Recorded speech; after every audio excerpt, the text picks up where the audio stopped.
Obras Incompletas de Sigmund Freud, Neurose, Psicose, Perversão, Editora Autêntica. Sobre o sentido antitético das palavras primitivas, 1910. Em minha interpretação dos sonhos, fiz uma afirmação a partir de um resultado não compreendido do trabalho analítico, que agora repetirei para iniciar essa exposição. Chama-nos especialmente a atenção o modo como um sonho se relaciona com a categoria da oposição e da contradição. Ela simplesmente é ignorada. O não parece não existir para o sonho. Oposições são preferencialmente combinadas em uma unidade ou apresentadas como uma mesma coisa. O sonho também se dá a liberdade de representar um elemento pelo seu oposto de desejo, de modo que, à primeira vista, não se sabe de nenhum elemento que admita um oposto, se ele está contido nos pensamentos de sonho, de maneira positiva ou negativa. Os intérpretes de sonhos da antiguidade parecem ter feito extenso uso da suposição de que uma coisa no sonho pode significar seu contrário. Ocasionalmente, essa possibilidade também é reconhecida por modernos pesquisadores do sonho, quando atribuíram sentido e possibilidade de interpretação a eles. Eu também acredito não levantar nenhuma contestação, se suponho que todos aqueles que me seguiram pelo caminho de interpretação científica do sonho encontraram confirmação para a afirmação acima citada. Para compreender a tendência peculiar do trabalho do sonho de prescindir da negação e de se expressar elementos opostos por meio dos mesmos recursos figurados, deparei-me inicialmente com a leitura ocidental do trabalho do linguista K. Abel, publicado em 1884 como folheto separado e no ano seguinte incluído nos ensaios de linguagem do autor. O interesse do tema justificará que eu cite aqui literalmente as passagens decisivas do ensaio de Abel, embora omitindo a maioria dos exemplos. De fato, estaremos obtendo esclarecimento surpreendente de que a indicada prática do trabalho do sonho coincide com a peculiaridade das mais antigas línguas conhecidas por nós. Depois de Abel destacar a antiguidade da língua egípcia, que deve ter se desenvolvido muito tempo antes das primeiras inscrições hieroglíficas, ele continua. Na língua egípcia, essa relíquia única de um mundo primitivo, encontra-se um considerável número de palavras com dois significados, dos quais um é o oposto exato do outro. Imaginemos, se é que se pode imaginar um patente absurdo como esse, que a palavra forte, stark na língua alemã, signifique tanto forte como fraco, schwach, que o substantivo luz, Licht, seja usado em Berlim tanto para designar luz quanto escuridão, Dunkelheit, que um cidadão de Munique chame a cerveja de cerveja, Bier, quando o outro usa a mesma palavra para falar de água, Wasser. E assim temos a prática surpreendente que os antigos egípcios utilizavam regularmente em sua língua. Como podemos censurar alguém que, diante disso, balance a cabeça incrédulo? Exemplos. Em vista desse e de outros casos semelhantes de significação antitética, ser apêndice, não pode haver nenhuma dúvida de que, pelo menos em uma língua, existia uma abundância de palavras que designassem ao mesmo tempo uma coisa e o oposto dessa coisa. Por mais assombroso que pareça, estamos diante de um fato e temos que reconhecê-lo. O autor recusa, então, a explicação desse estado de coisas a partir de coincidências homofônicas e protesta com idêntica firmeza contra a tentativa de remetê-las ao baixo nível de desenvolvimento intelectual dos egípcios. Mas o egípcio não era, de modo algum, a terra do absurdo. Ao contrário, ele foi um dos mais antigos berços da razão humana. Ele conheceu uma moral pura e digna e formulou boa parte dos 10 mandamentos, enquanto os povos pertencentes à atual civilização tinham o costume de sacrificar vítimas humanas aos ídolos sedentos de sangue. Um povo que acendeu a tocha da justiça e da cultura em tempos tão obscuros em suas falas e seus pensamentos cotidianos. Quem fabricou vidro e conseguiu erguer e movimentar blocos imensos com máquinas precisa ao menos ter tido juízo suficiente para não considerar uma coisa por si mesma e ao mesmo tempo pelo seu contrário. Como conciliar isso com o fato de os egípcios terem admitido uma linguagem tão singularmente contraditória, que eles atribuíssem aos mais disparates pensamentos o mesmo veículo sonoro e que conseguissem conectar numa espécie de união indissolúvel o que reciprocamente se opõe com máxima intensidade? Antes de qualquer tentativa de explicação, é preciso considerar ainda uma exacerbação desse processo incompreensível da língua egípcia. De todas as excentricidades do lexo egípcio, talvez a mais extraordinária seja que, além das palavras que reúnem em si significados opostos, ele ainda possui palavras compostas, nas quais dois vocábulos de significação oposta formam um que possui o significado de apenas um de seus membros constitutivos.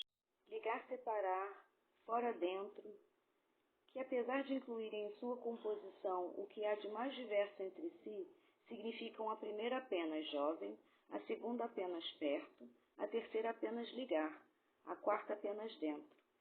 Temos então nessas palavras compostas algumas contradições conceituais reunidas deliberadamente, não para criar um terceiro conceito como ocasionalmente acontece com o chinês, mas apenas para expressar por meio da palavra composta o significado de uma das suas partes contraditórias que isolada poderia significar a mesma coisa. No entanto, o enigma se resolve mais facilmente do que parece. Nossos conceitos se originam de comparações. Se sempre estivesse claro, não poderíamos distinguir entre claro e escuro, e, portanto, não teríamos nem o conceito nem a palavra para a claridade. É evidente que tudo nesse planeta é relativo e tem existência independente, mas apenas na medida em que se diferencia em suas ligações com outras coisas. Tendo em vista que todo conceito é o gêmeo de seu oposto, como ele poderia de início ser pensado e como poderia ser comunicado a outras pessoas que tentavam concebê-lo, a não ser medindo-o pelo seu oposto? Já que não podia se conceber o conceito de força a não ser em oposição à fraqueza, então a palavra que significava forte continha uma lembrança simultânea de fraco, através da qual ela ganhou existência. Essa palavra, na verdade, não significava nem forte nem fraco, mas a relação entre ambas e a diferença de ambas, que as criou na mesma medida. O ser humano, de fato, não pôde obter seus mais antigos e mais simples conceitos a não ser por oposição ao seu oposto. E, só gradualmente, pôde atingir os dois lados da antítese e aprendeu a pensar em um deles sem medi-lo conscientemente com o outro. Como a linguagem serve não apenas para a expressão dos próprios pensamentos, mas essencialmente para comunicá-los a outros, podemos levantar a questão de como o egípcio primevo dava a entender a seu próximo, a qual parte do conceito dual ele estava se referindo a cada vez. Na escrita, isso acontecia com auxílio das assim chamadas imagens determinativas, que, colocadas atrás dos caracteres alfabéticos, indicavam seu sentido, mesmo não sendo adequadas para a pronúncia. Quando a palavra egípcia Ken devia significar forte, atrás de seu som escrito alfabeticamente era colocada a imagem de um homem de pé e armado. Quando a mesma palavra devia expressar fraco, as letras que figuravam o som seguia a imagem de um ser humano agachado de maneira largada. De modo semelhante, a maioria das outras palavras ambíguas era acompanhada de imagens explicativas. Na opinião de Abel, na língua, os gestos serviam para dar o sinal desejado à palavra falada. É nas raízes antigas que se observa, segundo Abel, o surgimento do duplo sentido antitético. No desenvolvimento posterior da língua, desapareceu essa equivocidade e, pelo menos na língua egípcia antiga, foi possível acompanhar todas as transições até a univocidade do lexo moderno. As palavras, originalmente de duplo sentido, separaram-se na língua posterior em duas como um único sentido, em um processo através do qual cada um dos sentidos opostos toma para si apenas uma redução, modificação fonética da mesma raiz. Assim, já na língua hieróglifa, Ken, forte e fraco, divide-se em Ken, forte, e Kan, fraco. Em outras palavras, os conceitos que só podiam ser encontrados como antitético ocuparam o espírito humano em medida suficiente para possibilitar a cada uma de suas duas partes uma existência autônoma e para lhes encontrar um substituto fonético separado. A prova da existência de significações primordiais contraditórias, facilmente estabelecida para a língua egípcia, estende-se também, segundo Abel, às línguas semíticas e indo-europeias. É preciso aguardar para se saber até onde isso pode acontecer em outras famílias linguísticas, pois, embora a antítese possa estar presente originalmente nos pensadores de cada raça, não foi necessário que ela tenha sido reconhecível ou conservada nas significações em geral. Abel destaca a seguir que o filósofo Bain, aparentemente sem conhecimento dos fenômenos efetivos, sustentou esse duplo sentido das palavras como uma necessidade lógica, utilizando fundamentos puramente teóricos. O trecho em questão se inicia com as seguintes frases: The essential relativity of knowledge, thought, or consciousness cannot but show itself in language. If everything that we can know is viewed as a transition from something else, very experience must have two sides, and either every name must have a double meaning, or else for every meaning there must be two names. Do apêndice de exemplos de antíteses das línguas egípcia, indo-germânica e arábica, destaco alguns casos que podem causar impressão até em nós que não somos especialistas em linguagem. Em latim, altos significa alto e profundo, sacer, sagrado e maldito. Nesses casos, portanto, subsiste a antítese completa, sem modificação no som da palavra. A alteração fonética para a distinção dos contrários é ilustrada por exemplos como gritar, baixo, quieto, seco, suco. Em alemão, solo, chão, terra. Significa ainda hoje o mais alto e o mais baixo na casa. Ao nosso bos, mal, corresponde a um bas, gut, bom. Em saxão antigo temos bat, gut, bom, contra o inglês bad, mal em inglês, to lock, fechar, contra o alemão, lacuna, buraco. Em alemão, colar, e em inglês, to cleave, clivar. Em alemão, calado, voz, etc. Desse modo, talvez a risível derivação lucus a non lucendo chegaria a um bom sentido. Em seu ensaio sobre a origem da linguagem, 1885, página 305, Abel chama atenção sobre outros vestígios de antigos esforços de pensamento. Ainda hoje, para dizer sem, o inglês diz without, portanto, com sem, e igualmente o prussiano oriental. O próprio with, que hoje corresponde ao nosso mit, originalmente queria dizer tanto com como sem, tal como em retirar-se, ir embora. Reconhecemos withhold, reconhecemos essa transformação no alemão, contra, justamente com.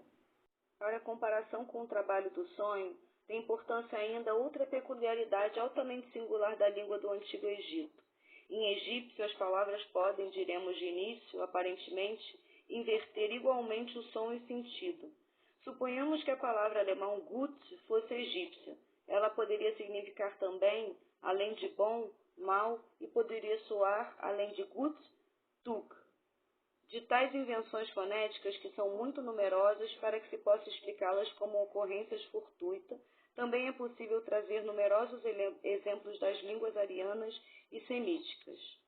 Se nos limitarmos, em princípio, às línguas germânicas, temos top, pot em alemão e pot em inglês, boat, barco e banheiro em inglês, wait, aguardar, tardar em inglês e em alemão, hurry, pressa em inglês e calma em alemão, care, cuidado, preocupação em inglês, Balken, club, viga e septo em alemão e em inglês. Se passamos às outras línguas indo-germânicas, o número de casos significativos aumenta correspondentemente. Por exemplo, capere, packen, tomar em latim e agarrar em alemão, ren, niere, ruim em latim e em alemão, leaf, laft, folho, folha em inglês e em latim, duma, pensamento em russo. espírito e coragem em grego, mente em sânscrito, mut, coragem em alemão, rauschen, fumar em alemão, kurit, fumar em russo, kreischen, tu, schreck, gritar em alemão e em inglês. Abel tenta explicar o fenômeno de inversão fonética por uma duplicação ou reduplicação das raízes. Neste ponto, encontraríamos uma dificuldade para seguir o pesquisador. Lembramos-nos de como as crianças gostam de brincar com a inversão fonética das palavras e do quanto é frequente o trabalho do sonho se servir para diversos fins da inversão de seu material figurativo. Nesse caso, não são mais letras, mas imagens cuja série é invertida. Portanto, estaríamos mais inclinados a remeter a inversão do som a um fator de origem mais profunda. Na concordância entre essa peculiaridade do trabalho do sonho destacada no início e a prática descoberta pelo pesquisador nas línguas mais antigas, podemos ver uma confirmação da nossa concepção sobre o caráter regressivo, arcaico da expressão dos pensamentos no sonho. E a nós, psiquiatras, impõe-se como uma suposição incontestável o fato de que entenderíamos melhor a linguagem do sonho e o traduziríamos com mais facilidade se soubéssemos mais sobre o desenvolvimento da linguagem.